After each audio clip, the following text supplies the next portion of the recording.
Nadia menatap layar ponselnya dengan ekspresi campur aduk. Sebuah pesan undangan reuni SMA muncul di grup alumni yang sudah lama tidak ia perhatikan. Jantungnya berdegup lebih cepat saat membaca isinya. Halo teman-teman angkatan 2010. Sudah lama sekali sejak kita lulus.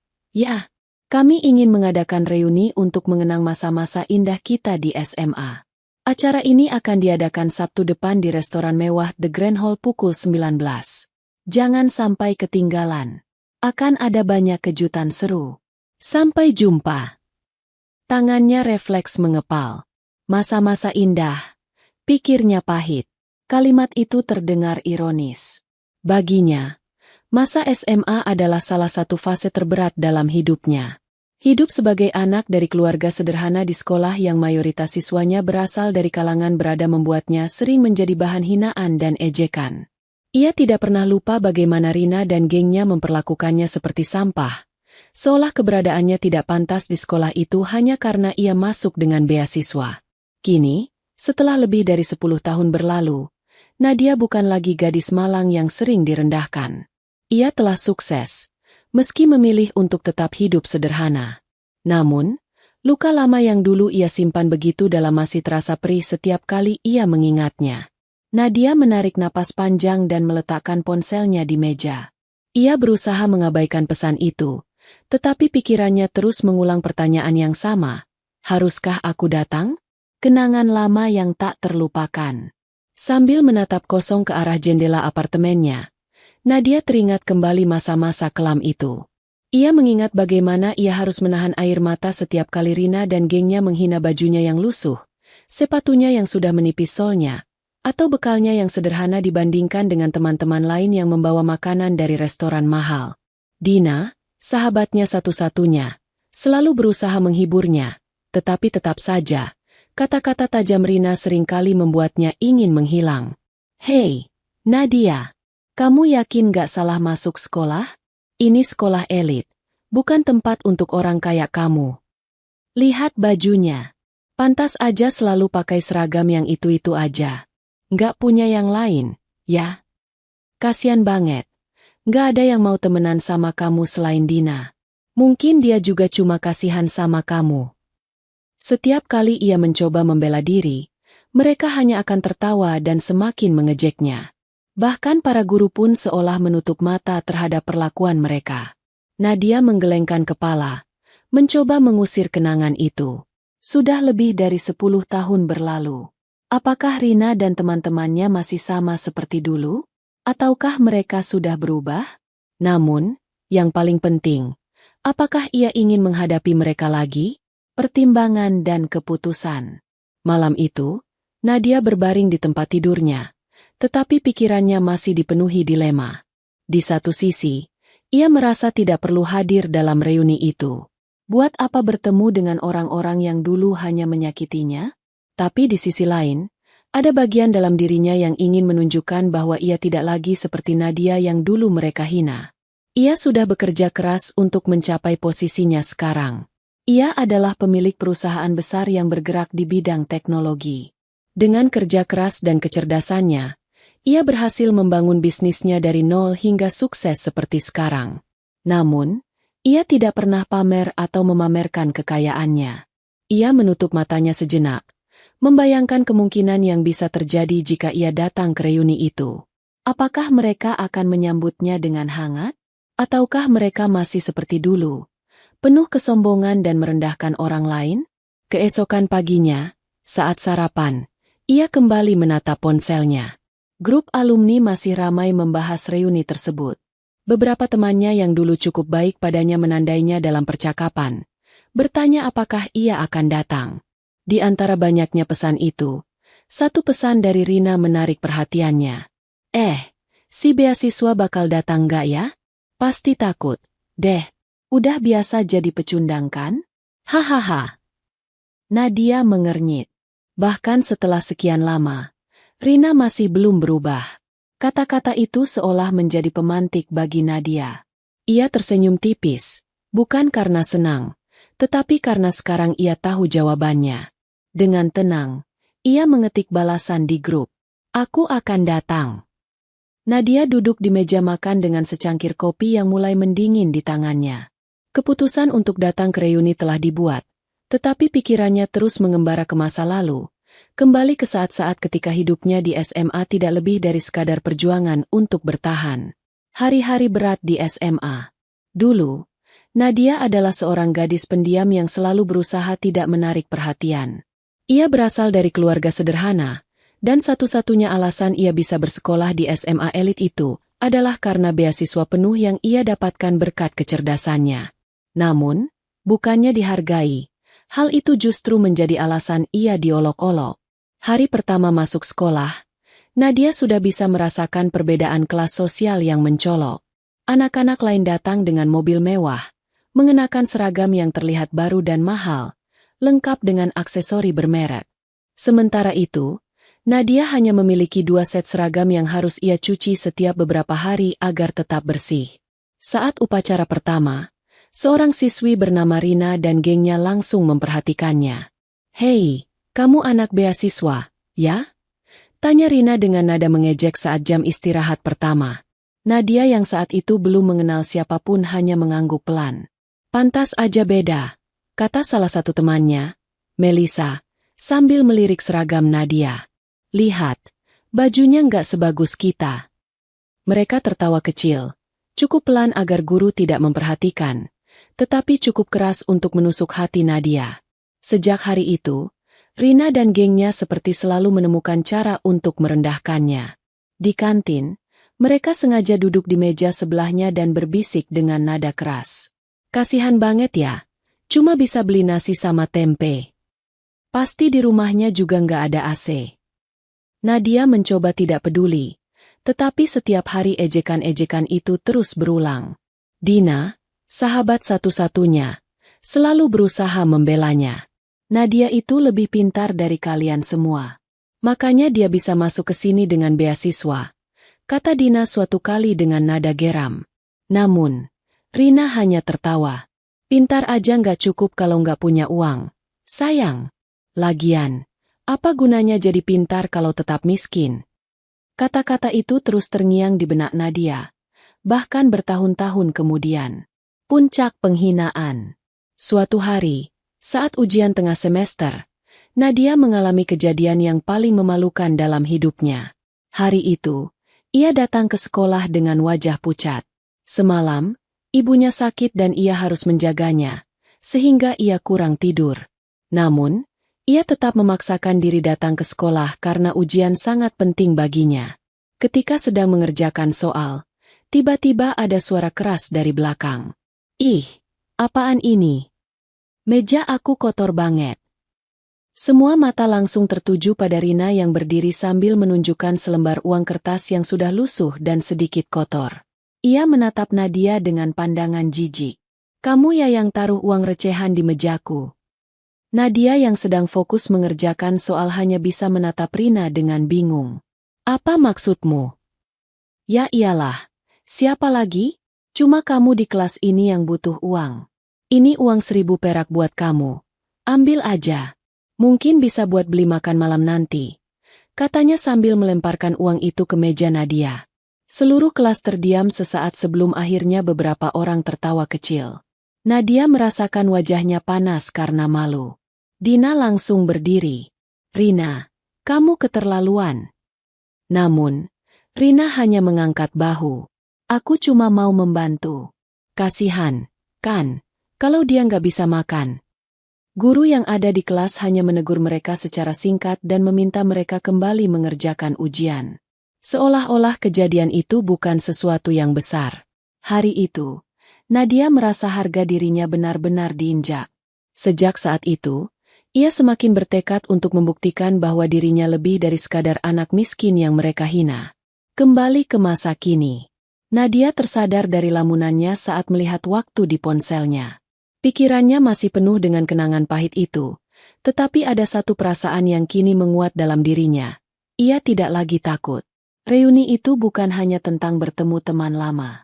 Ini adalah kesempatan baginya untuk menunjukkan bahwa ia telah berubah. Ia bukan lagi gadis lemah yang bisa dihina begitu saja. Dengan senyum tipis, Nadia meneguhkan hatinya. Aku akan datang. Dan kali ini, aku tidak akan diam. Malam reuni akhirnya tiba. Nadia berdiri di depan cermin, mengenakan gaun sederhana berwarna navy yang membalut tubuhnya dengan anggun. Rambut panjangnya ia biarkan terurai alami, tanpa riasan berlebihan. Ia tidak berniat untuk tampil mencolok, hanya ingin menjadi dirinya sendiri. Di luar apartemennya, sebuah mobil mewah miliknya terparkir rapi di garasi. Sejenak ia berpikir untuk mengendarainya ke reuni, tetapi akhirnya ia memutuskan untuk naik taksi saja. Ia tidak butuh pamer kekayaan. Jika ada yang masih menganggapnya rendah, biarkan itu menjadi urusan mereka. Ketika taksi yang membawanya berhenti di depan restoran The Grand Hall, Nadia menghela napas panjang sebelum melangkah masuk. Di dalam, ruangan sudah dipenuhi mantan teman-teman SMA-nya. Dekorasi mewah dan alunan musik lembut menciptakan suasana nostalgia. Beberapa orang segera mengenalinya. Nadia, lama nggak ketemu. Ia tersenyum saat seorang mantan teman sekelasnya, Bayu, menghampirinya. Beberapa teman lain juga datang menyapanya dengan ramah. Bahkan ada yang memeluknya.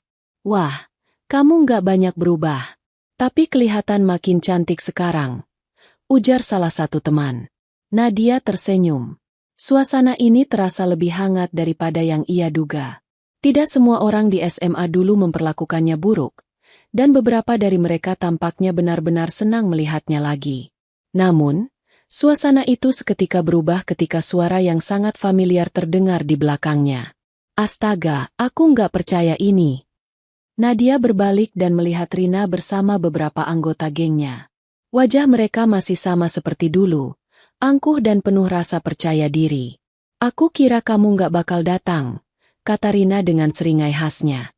Matanya langsung menyapu penampilan Nadia dari atas ke bawah, lalu melirik teman-temannya seolah ingin memastikan mereka melihat hal yang sama.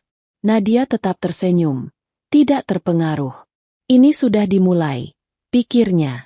Kenapa nggak datang? Aku juga bagian dari angkatan ini, kan? Jawabnya santai. Rina tertawa kecil, tetapi ada nada sinis di baliknya. Aku cuma kaget aja. Maksudku, ya, kamu masih seperti dulu. Simpel banget. Aku kira setelah sekian tahun, kamu bakal berusaha buat tampil lebih berkelas. Beberapa orang yang mendengar percakapan itu tampak tidak nyaman, tetapi seperti biasa, tidak ada yang berani menegur Rina. Beda sama kita. Lanjut Rina sambil memainkan gelang emas di pergelangan tangannya. Hidup kita naik level. Makanya bisa ngadain reuni di tempat sekeren ini. Nadia hanya tersenyum tipis. Ia tidak perlu membalas. Ia tahu, ini baru permulaan. Sementara itu, di sudut ruangan, Dina yang sejak tadi memperhatikan segera menghampiri Nadia dan menggenggam tangannya. Aku tahu ini bakal terjadi. Kamu baik-baik aja. Bisiknya. Nadia mengangguk. Aku baik. Percaya deh. Kali ini aku nggak akan jatuh karena mereka. Reuni baru saja dimulai. Dan Nadia tahu bahwa malam ini masih panjang. Nadia mengambil tempat duduk di salah satu meja bundar bersama beberapa teman lama yang tampak antusias berbincang dengannya. Namun, tidak jauh darinya, Rina dan gengnya sudah mulai menarik perhatian dengan suara mereka yang sengaja dikeraskan. Jadi, gimana nih kabar kalian sekarang? Tanya salah satu teman, membuka percakapan. Rina dengan cepat menyambar kesempatan itu. Ia menyilangkan kaki dan menyesap anggur merah di tangannya sebelum berbicara dengan nada santai yang dibuat-buat. Ya ampun, hidup aku luar biasa sih, katanya sambil tersenyum lebar. Aku sekarang kerja di perusahaan besar, dengan posisi strategis, tentu saja. Gajiku? Jangan ditanya. Beli mobil mewah tiap tahun juga bisa kalau mau. Beberapa teman mengangguk-angguk, sebagian tampak terkesan, sementara yang lain hanya mendengarkan dengan sopan. Dan, tentu saja, aku tinggal di apartemen eksklusif di pusat kota. Kalau lagi bosan, tinggal liburan ke luar negeri.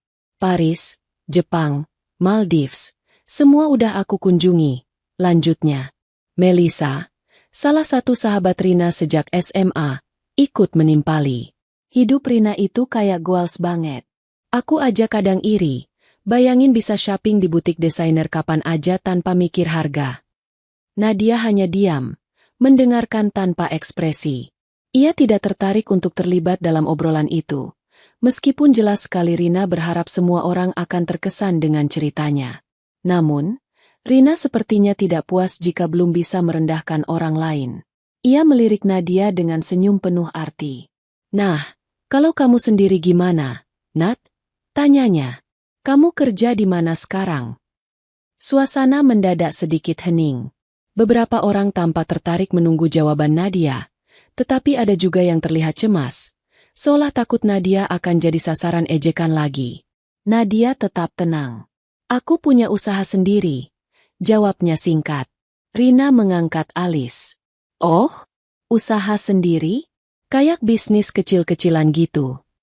Nadia tersenyum, tidak menanggapi provokasi itu. Begitulah, jawabnya tanpa menjelaskan lebih lanjut. Rina tertawa kecil, lalu menoleh ke teman-temannya. Ya ampun, bisnis itu susah, loh. Tapi baguslah kalau kamu berusaha. Setidaknya, kamu nggak nganggur, kan? Katanya, yang segera diikuti oleh tawa beberapa orang di sekelilingnya.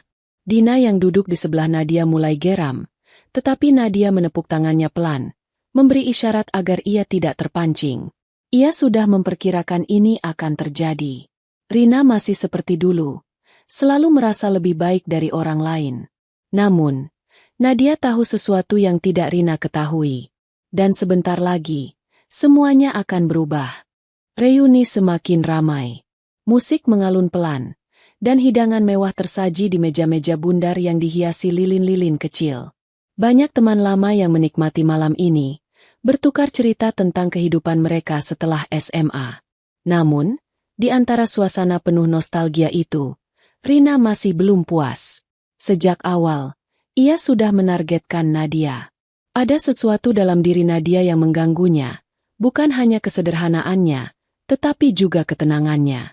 Rina terbiasa menjadi pusat perhatian, dan ia tidak suka melihat seseorang yang tidak terpengaruh oleh kata-katanya.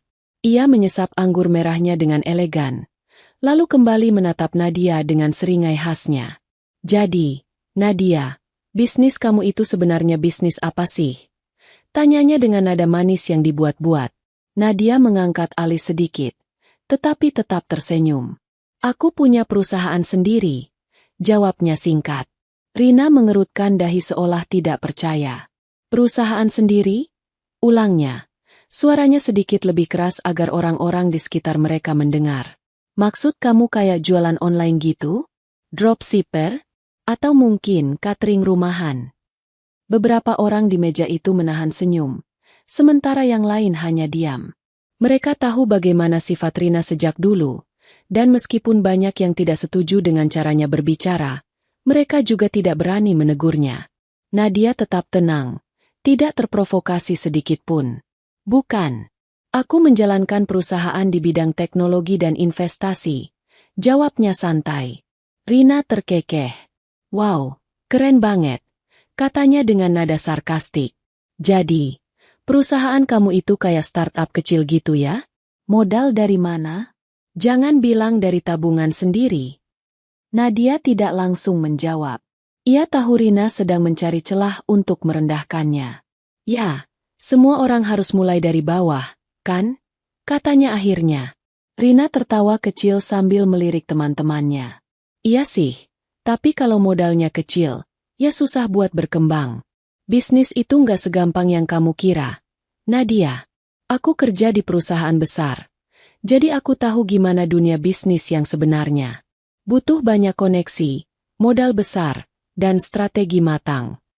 Melissa, yang duduk di sebelah Rina, ikut menimpali. Iya, Rina benar.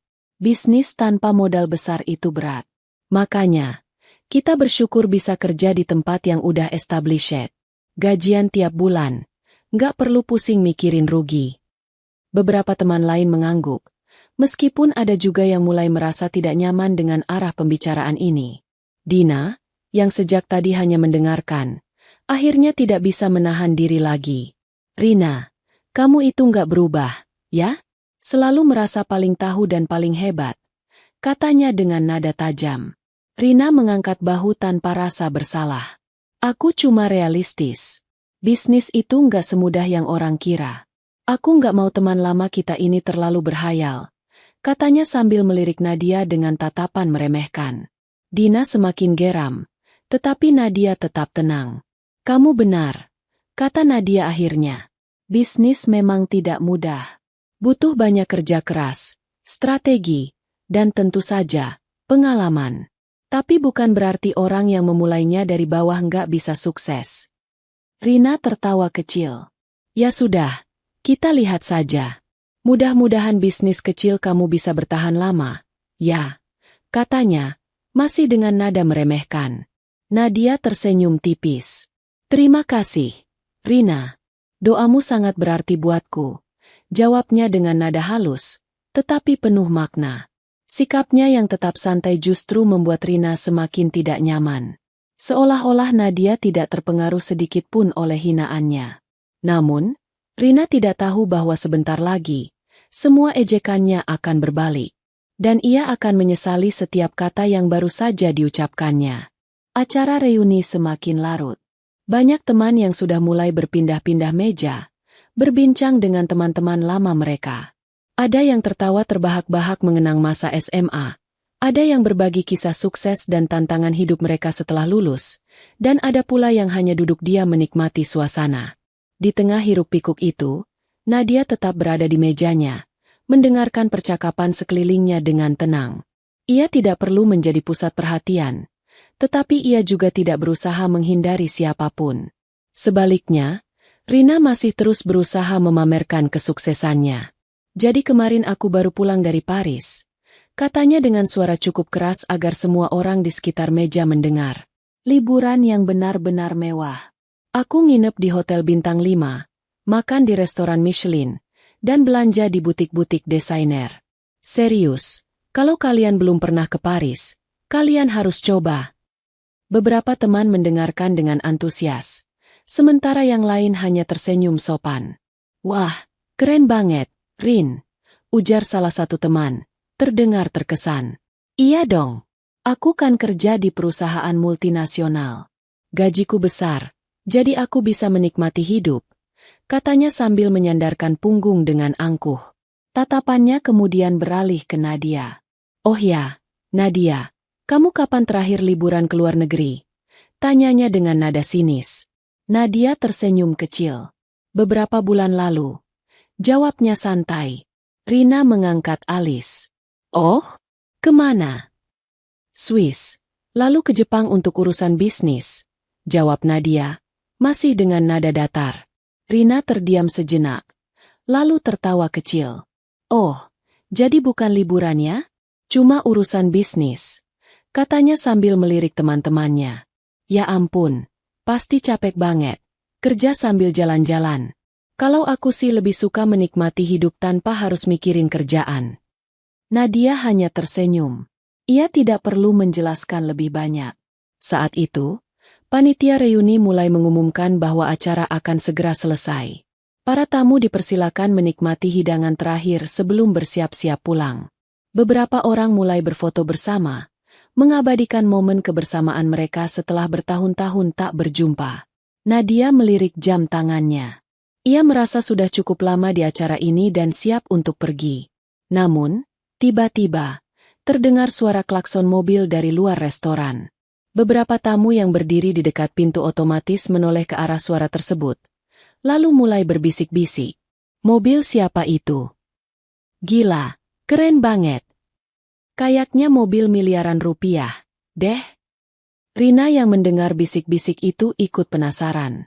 Ia menoleh ke arah pintu, dan matanya langsung melebar ketika melihat mobil yang baru saja berhenti di depan restoran. Sebuah mobil mewah berwarna hitam mengilap dengan desain elegan terparkir tepat di depan pintu masuk. Pintu belakang mobil terbuka, dan seorang pria berseragam rapi turun dari kursi pengemudi. Ia kemudian berjalan menuju restoran dengan langkah tegap. Suasana mendadak hening. Semua mata tertuju pada pria tersebut. Ia kemudian berhenti tepat di depan meja tempat Nadia duduk. Maaf, Ibu Nadia, katanya dengan sopan. Mobil sudah siap. Rina terbelalak. Ibu? Gumamnya. Tidak percaya dengan apa yang baru saja didengarnya. Beberapa teman yang berada di sekitar mereka juga tampak terkejut. Siapa dia? Bisik salah satu dari mereka. Dina, yang sejak tadi menahan senyum, akhirnya angkat bicara. Oh, itu sopir pribadi Nadia, katanya santai. Dia selalu menjemput Nadia setiap kali ada acara. Rina masih belum bisa berkata-kata. Sementara itu, Nadia hanya tersenyum, lalu dengan tenang mengambil tasnya dan berdiri. Baiklah, aku harus pergi sekarang, katanya. Semua orang masih terpaku saat Nadia mulai berjalan menuju pintu. Namun, sebelum keluar, ia berhenti sejenak di depan Rina dan menatapnya dengan senyum penuh arti. Terima kasih untuk malam ini, Rina, katanya lembut. Senang melihatmu lagi. Kemudian, tanpa menunggu jawaban, Nadia melangkah keluar, meninggalkan Rina yang masih terpaku dengan wajah pucat. Beberapa saat kemudian, pintu mobil mewah itu tertutup, dan mobil pun melaju pergi. Ruangan yang tadi dipenuhi suara tawa kini terasa sunyi. Rina menelan ludah. Ia baru saja menyadari sesuatu. Nadia bukan hanya seorang yang menjalankan bisnis kecil-kecilan. Ia adalah seseorang yang jauh lebih sukses daripada dirinya. Dan ia baru saja mempermalukan dirinya sendiri di hadapan semua orang. Kepergian Nadia meninggalkan suasana canggung di dalam restoran tempat reuni diadakan. Semua yang hadir masih membicarakan apa yang baru saja terjadi. Bisik-bisik mulai terdengar dari berbagai sudut ruangan. Dengan tatapan mereka masih tertuju pada pintu keluar seolah mengharapkan jawaban dari pertanyaan besar yang kini menggantung di benak mereka. Jadi, sebenarnya siapa Nadia? Tanya seorang teman dengan nada ragu. Rina masih terdiam di tempat duduknya. Wajahnya tampak pucat. Ia masih mencoba mencerna apa yang baru saja terjadi. Mobil mewah, sopir pribadi, dan panggilan Ibu Nadia. Semua itu sama sekali tidak sesuai dengan apa yang ia pikirkan tentang gadis yang dulu sering ia hina. Dina, yang sejak awal sudah mengetahui segalanya, akhirnya memutuskan untuk angkat bicara. Kalian belum tahu, ya? Katanya dengan nada santai, tetapi cukup keras untuk didengar oleh semua orang di meja itu. Beberapa orang menoleh ke arahnya dengan penuh rasa ingin tahu. Nadia itu bukan sekadar pebisnis biasa, lanjut Dina. Dia adalah pendiri dan CEO salah satu perusahaan investasi terbesar di negara ini. Perusahaannya memiliki banyak cabang di berbagai kota dan bahkan sudah bekerja sama dengan banyak perusahaan besar, termasuk perusahaan tempat Rina bekerja. Suasana mendadak menjadi hening. Semua orang menatap Dina dengan ekspresi tidak percaya. Tunggu, sela seseorang. Kamu serius? Nadia yang kita kenal, yang dulu sering dihina karena miskin, sekarang adalah CEO perusahaan besar. Dina mengangguk. Iya. Dan kalau kalian masih nggak percaya, kalian bisa cari namanya di internet. Kalian akan menemukan banyak berita tentang kesuksesannya. Seakan tersadar, beberapa orang buru-buru mengeluarkan ponsel mereka dan mulai mencari nama Nadia di Google. Butuh beberapa detik sebelum mereka menemukan hasilnya, tetapi saat melihatnya, wajah mereka berubah. Astaga, ini beneran! Seru salah satu teman mereka, menunjukkan layar ponselnya. Di layar itu terpampang berita tentang Nadia, wawancara eksklusif, penghargaan yang ia terima, hingga berbagai foto dirinya dalam acara-acara bisnis bergengsi. Semua orang terdiam. Dan Rina? Tangannya gemetar saat ia meraih ponselnya sendiri dan mulai mencari nama Nadia. Saat layar ponselnya menampilkan hasil pencarian yang sama, tubuhnya terasa lemas. Nadia bukan hanya sukses. Ia jauh lebih sukses daripada yang pernah ia bayangkan. Pikiran Rina melayang. Sejak awal reuni, ia begitu menikmati saat-saat ia bisa merendahkan Nadia, berpikir bahwa gadis itu tidak akan pernah bisa melampaui dirinya. Ia terlalu sibuk memamerkan kesuksesannya sendiri, tanpa menyadari bahwa ada seseorang yang telah bekerja lebih keras, lebih cerdas, dan lebih rendah hati dibanding dirinya. Dan yang lebih buruk, ia telah menghina orang yang ternyata memiliki kekuatan lebih besar darinya. Ketakutan mulai merayapi tubuhnya. Jika benar bahwa perusahaan Nadia bekerja sama dengan tempat ia bekerja, apa yang akan terjadi selanjutnya? Ia menoleh ke arah Dina dengan wajah panik. Dina, kamu bercanda, kan? Tanyanya dengan suara gemetar. Dina hanya mengangkat bahu. Kenapa aku harus bercanda? Katanya tenang. Oh ya, aku lupa memberitahu kamu sesuatu. Ia menatap Rina dengan tajam. Beberapa minggu lalu, perusahaan Nadia baru saja menandatangani kontrak kerjasama dengan perusahaan tempat kamu bekerja. Dan seperti yang kamu tahu dalam dunia bisnis, siapapun yang punya kuasa dalam kerjasama itu bisa menentukan banyak hal. Jantung Rina berdegup kencang. Dina tidak perlu menjelaskan lebih lanjut. Rina tahu apa artinya. Jika Nadia menginginkannya, ia bisa dengan mudah mengakhiri karir Rina hanya dengan satu keputusan.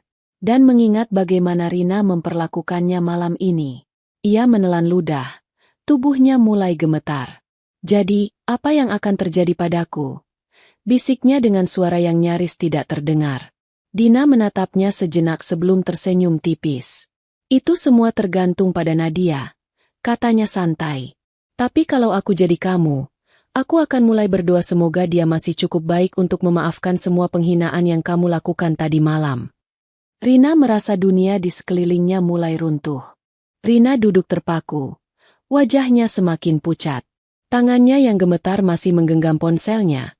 Tapi layar yang menampilkan berita tentang kesuksesan Nadia kini terasa seperti ancaman besar baginya. Di sekelilingnya, teman-teman yang tadi terpukau oleh kisah liburan mewah dan pekerjaannya di perusahaan ternama kini mulai kehilangan minat. Fokus mereka beralih pada Nadia, bukan lagi sebagai gadis miskin yang dulu mereka kenal, melainkan sebagai sosok sukses yang telah mengubah hidupnya dengan kerja keras dan ketekunan. Beberapa orang masih berusaha mencari kepastian. Dina, kamu yakin Nadia benar-benar punya kekuasaan di perusahaan tempat Rina bekerja? Tanya seseorang dengan nada hati-hati. Dina mengangguk santai. Tentu saja. Aku sudah lama berteman dengannya. Jadi aku tahu perjalanan karirnya. Dan kalau kalian ingat, Nadia memang selalu punya ambisi besar sejak SMA, meskipun dulu banyak yang meremehkannya. Rina merasa pandangan orang-orang di sekelilingnya mulai berubah.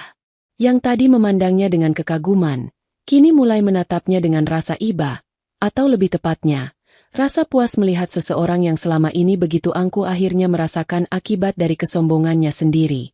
Rina mencoba tersenyum, berusaha mempertahankan martabatnya. Ahaha, mungkin ini cuma kebetulan, katanya dengan nada sedikit gemetar. Nadia kan gak mungkin sekejam itu sampai. Suaranya terputus ketika pintu restoran kembali terbuka.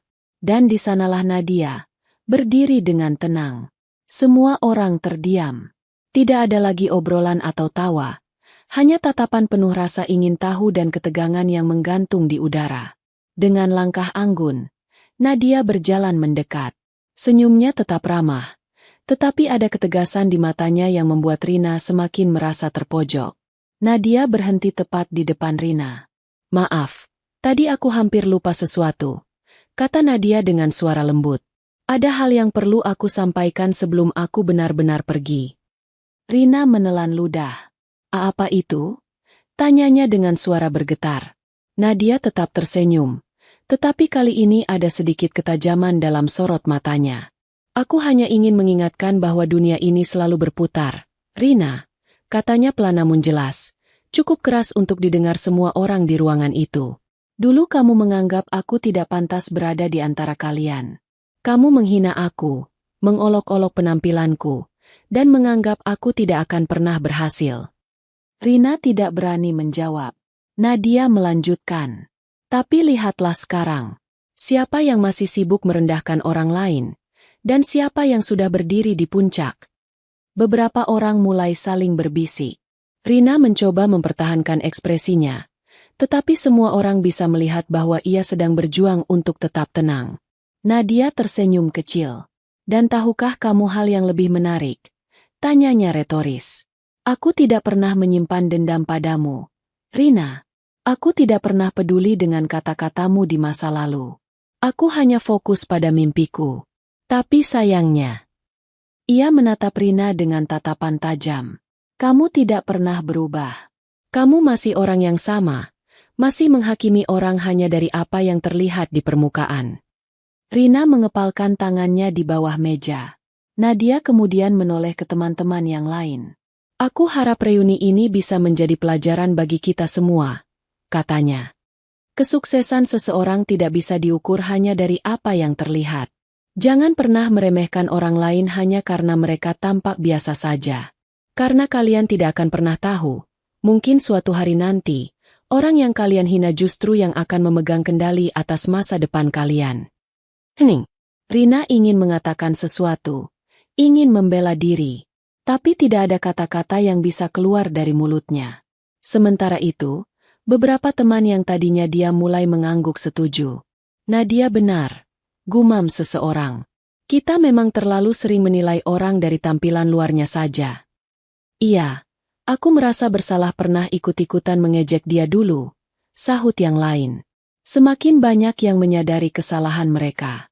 Dan semakin banyak yang berbalik menatap Rina, bukan dengan rasa hormat seperti sebelumnya, tetapi dengan rasa kecewa dan kasihan. Rina akhirnya tidak tahan lagi. Tanpa berkata apa-apa, ia berdiri dari kursinya, mengambil tasnya dengan gerakan kasar, dan berjalan cepat keluar restoran. Tapi sebelum ia bisa keluar, sebuah notifikasi masuk ke ponselnya. Dengan tangan gemetar, ia melihat layarnya. Email dari perusahaannya. Judulnya singkat, tetapi cukup untuk membuat dunianya runtuh. Pemberitahuan pemutusan hubungan kerja. Rina merasa napasnya terhenti. Ia buru-buru membuka isi emailnya. Dan di sana tertulis dengan jelas, perusahaannya kehilangan kontrak kerja sama dengan perusahaan Nadia, dan sebagai konsekuensinya, posisi Rina dianggap tidak lagi dibutuhkan. Mata Rina membelalak. Dalam waktu kurang dari 1 jam, hidupnya yang sempurna tiba-tiba berubah drastis. Tanpa menunggu lebih lama, ia bergegas keluar dari restoran, meninggalkan reuni itu dengan hati yang penuh penyesalan dan ketakutan. Sementara itu, di dalam restoran, Nadia menatap kepergiannya dengan tatapan datar. Dina mendekat. "Kamu yakin ini keputusan yang tepat?" tanyanya pelan. Nadia menarik napas dalam, lalu mengangguk. "Aku tidak berniat membalas dendam," katanya. "Tapi aku juga ingin dia belajar. Dia harus tahu bahwa kesombongan dan sikap meremehkan orang lain hanya akan menjatuhkan dirinya sendiri." Dina tersenyum tipis. "Kamu benar. Aku harap dia benar-benar belajar dari ini." Nadia tidak menjawab. Ia hanya menatap keluar jendela, melihat malam yang semakin larut. Dan di dalam hatinya, ia tahu bahwa ini bukan tentang balas dendam. Ini adalah tentang keadilan. Rina berjalan cepat meninggalkan restoran, tetapi langkahnya terhenti begitu ia keluar ke trotoar. Angin malam yang dingin menerpa wajahnya, tetapi bukan itu yang membuat tubuhnya gemetar. Matanya masih terpaku pada layar ponselnya, membaca ulang email pemecatan yang baru saja ia terima. Tidak mungkin. Ini pasti hanya lelucon. Tangannya buru-buru mengetik pesan untuk atasannya. "Pak, apa benar saya dipecat? Ini pasti ada kesalahan, kan?" Tidak butuh waktu lama sebelum ia mendapat balasan. "Kami menyesal, Rina. Perusahaan kehilangan kontrak besar dengan PT Nadia Global Investama, dan setelah meninjau ulang struktur tim, posisi Anda tidak lagi dibutuhkan. Keputusan ini sudah final." Rina merasa lututnya melemas. Ia hampir kehilangan keseimbangan, tetapi berhasil berpegangan pada tiang lampu di sampingnya. Dadanya terasa sesak. Baru tadi ia membanggakan pekerjaannya, gaji besarnya, dan gaya hidup mewahnya. Baru tadi ia merasa di atas angin, meremehkan orang lain seolah dirinya tak tersentuh. Dan sekarang, dalam sekejap, semua itu hilang. Sementara itu, di dalam restoran, teman-teman yang lain masih membicarakan apa yang baru saja terjadi. "Rina akhirnya kena batunya," kata seseorang. "Dia terlalu sombong," sahut yang lain. "Dari dulu selalu merasa lebih baik dari orang lain, sekarang lihat sendiri akibatnya." Namun tidak semua orang merasa puas dengan nasib Rina. Salah satu teman mereka, Bayu, menghela napas panjang. "Aku nggak pernah suka cara Rina memperlakukan Nadia," katanya. "Tapi aku juga nggak bisa bayangin gimana hidupnya sekarang setelah kehilangan pekerjaannya."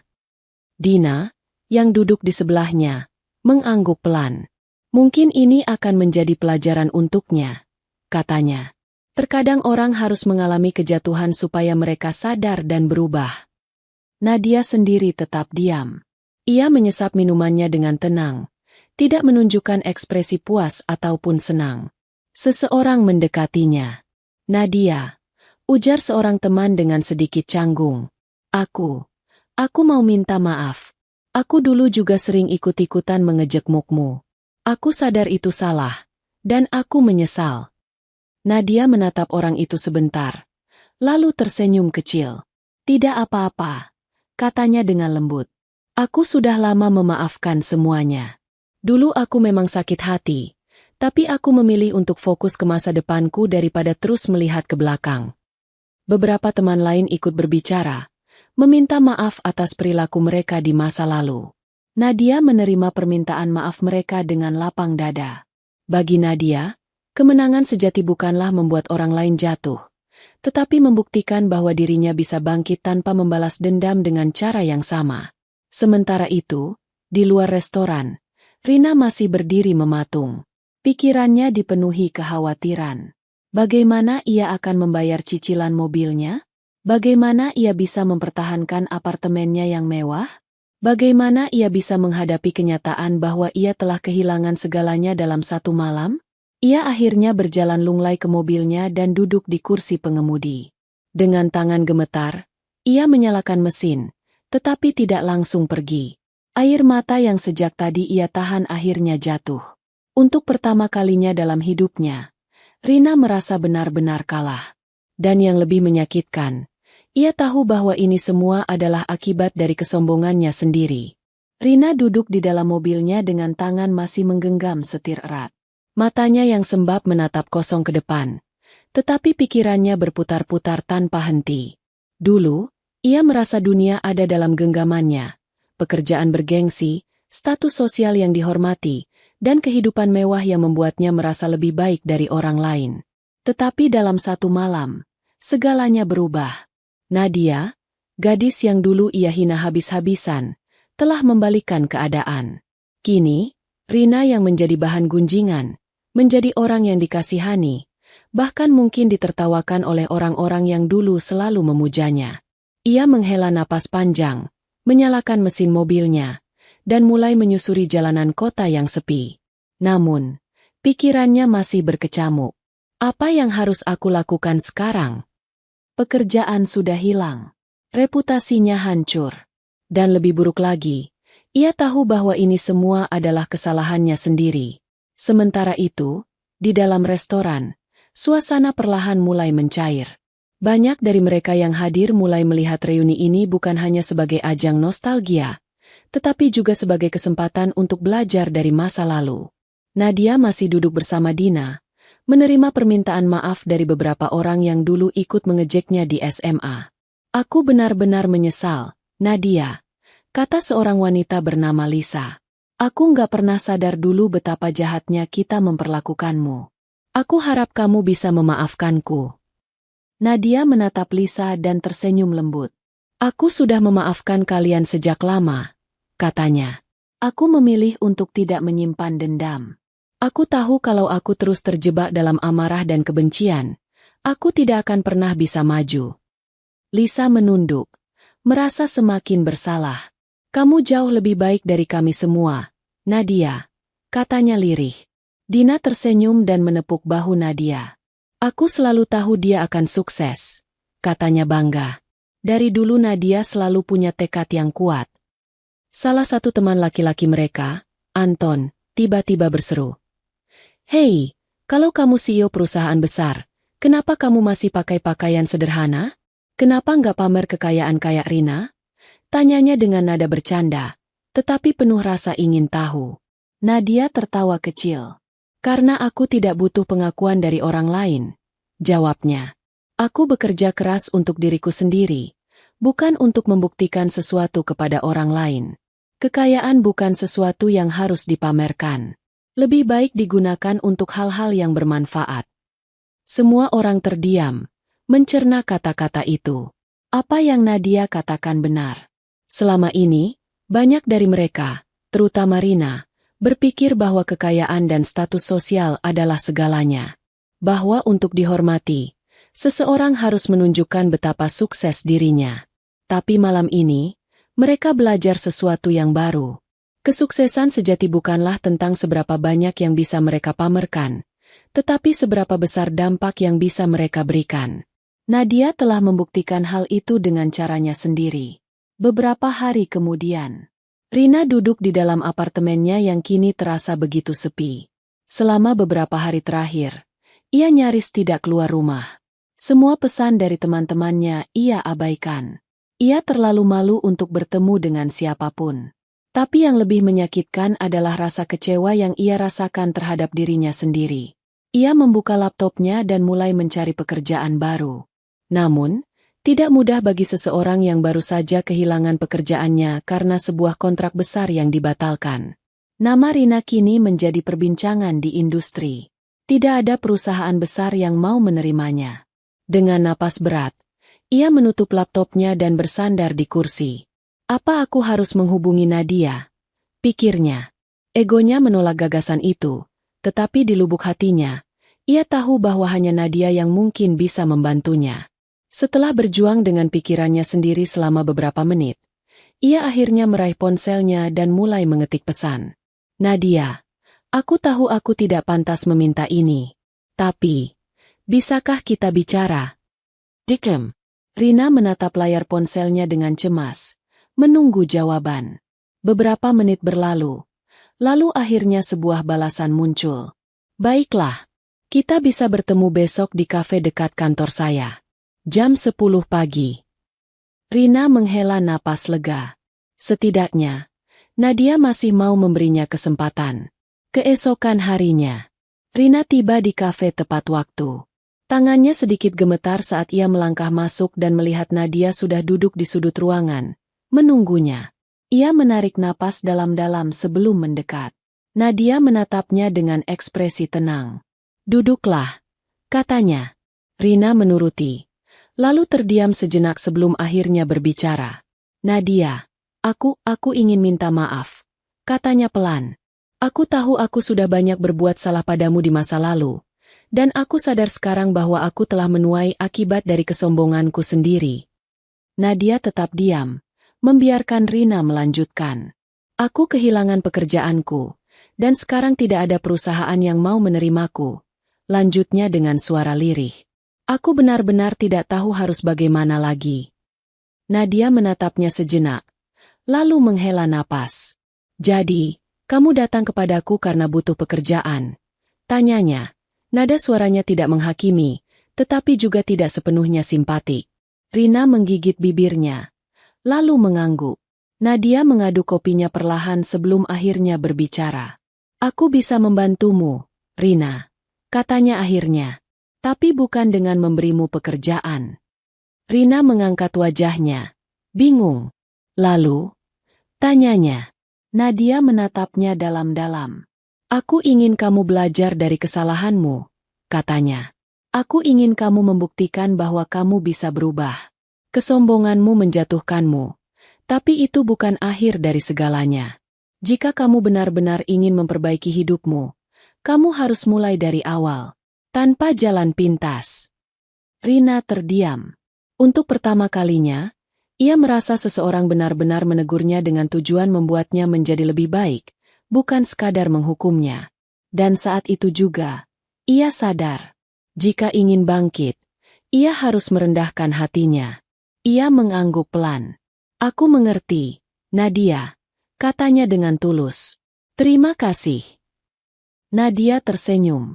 Semoga ini menjadi awal baru untukmu, Rina, katanya. Reuni itu telah mengubah banyak hal. Bagi Nadia, itu adalah penutup dari masa lalu yang penuh luka, sekaligus pembuktian bahwa ia telah menang tanpa harus membalas dendam. Bagi Rina, itu adalah titik balik, saat di mana ia menyadari bahwa kesombongan tidak akan membawanya kemana-mana. Dan bagi semua yang hadir, itu menjadi pengingat bahwa roda kehidupan selalu berputar. Hari ini mungkin mereka berada di atas, tetapi siapa yang tahu apa yang akan terjadi esok? Setelah pertemuannya dengan Nadia, Rina mulai merenungkan banyak hal. Untuk pertama kalinya dalam hidupnya, ia benar-benar merasa kalah. Bukan karena kehilangan pekerjaan atau reputasi, tetapi karena menyadari bahwa selama ini ia telah menjalani hidup dengan cara yang salah. Ia menghabiskan beberapa hari berikutnya dengan memikirkan langkah yang harus diambil. Tawaran Nadia untuk belajar dari kesalahan terus terngiang di kepalanya. Akhirnya, ia mengambil keputusan. 3 bulan kemudian, sebuah kafe kecil di sudut kota sedang ramai pengunjung pagi itu. Rina berdiri di balik meja kasir, mengenakan celemek coklat dengan rambut diikat rapi. Ia dengan cekatan melayani pesanan pelanggan satu persatu, memastikan semuanya berjalan lancar. Kafe ini bukan miliknya, tapi ia bekerja di sini, sebagai pegawai biasa. Dulu, ia tidak pernah membayangkan dirinya dalam posisi seperti ini. Baginya, pekerjaan yang pantas adalah di gedung pencakar langit, mengenakan pakaian mahal, dan duduk di kursi eksekutif. Tapi kini, setelah semua yang ia lalui, ia mulai memahami sesuatu yang lebih berharga, kerja keras dan kerendahan hati. Sebuah suara akrab membuyarkan pikirannya. "Wah, nggak nyangka bisa lihat kamu di sini." Rina menoleh dan melihat Dina berdiri di depan meja kasir, tersenyum kecil. "Dina," katanya, sedikit terkejut. "Lama nggak ketemu." Dina memesan kopi sebelum kembali menatap Rina dengan rasa ingin tahu. "Jadi, kamu beneran kerja di sini?" tanyanya. Rina mengangguk. "Iya, aku sadar kalau aku harus mulai dari nol. Aku nggak mau lagi hidup dalam kesombongan. Aku perlu belajar bagaimana rasanya benar-benar bekerja keras, tanpa mengandalkan status atau koneksi." Dina tersenyum. "Itu keputusan besar. Aku senang kamu mau berubah." Rina ikut tersenyum. Meski dalam hatinya ia masih merasa canggung. Perjalanan ini tidak mudah, tetapi ia tahu bahwa ia telah memilih jalan yang benar. Setelah menyelesaikan pesanannya, Dina berkata, "Oh ya, aku sering kesini bareng Nadia. Dia pasti senang lihat perkembanganmu." Nama itu membuat Rina terdiam sejenak. "Aku belum bertemu Nadia lagi sejak hari itu," katanya akhirnya. "Tapi aku harap suatu hari aku bisa menunjukkan padanya bahwa aku benar-benar berubah." Dina mengangguk. "Aku yakin dia pasti akan menghargainya." Setelah Dina pergi, Rina menatap keluar jendela kafe. Matahari pagi bersinar terang, memberi kehangatan yang berbeda. Untuk pertama kalinya dalam hidupnya, ia merasa lebih ringan. Dulu, ia berpikir bahwa kebahagiaan datang dari status, uang, dan kekuasaan. Kini, ia mulai menyadari bahwa kebahagiaan sejati datang dari ketulusan, kerja keras, dan kesempatan untuk menjadi pribadi yang lebih baik. Dan ini baru permulaan. Beberapa bulan kemudian, Nadia datang ke kafe itu. Saat ia melihat Rina yang kini bekerja dengan penuh semangat, ia tersenyum puas. Ia tidak pernah membalas dendam pada Rina. Ia hanya ingin memberinya pelajaran. Dan hari ini, ia tahu bahwa pelajaran itu telah diterima. Rina telah berubah. Dan itu adalah kemenangan yang lebih besar daripada sekadar membalas dendam. Tamat.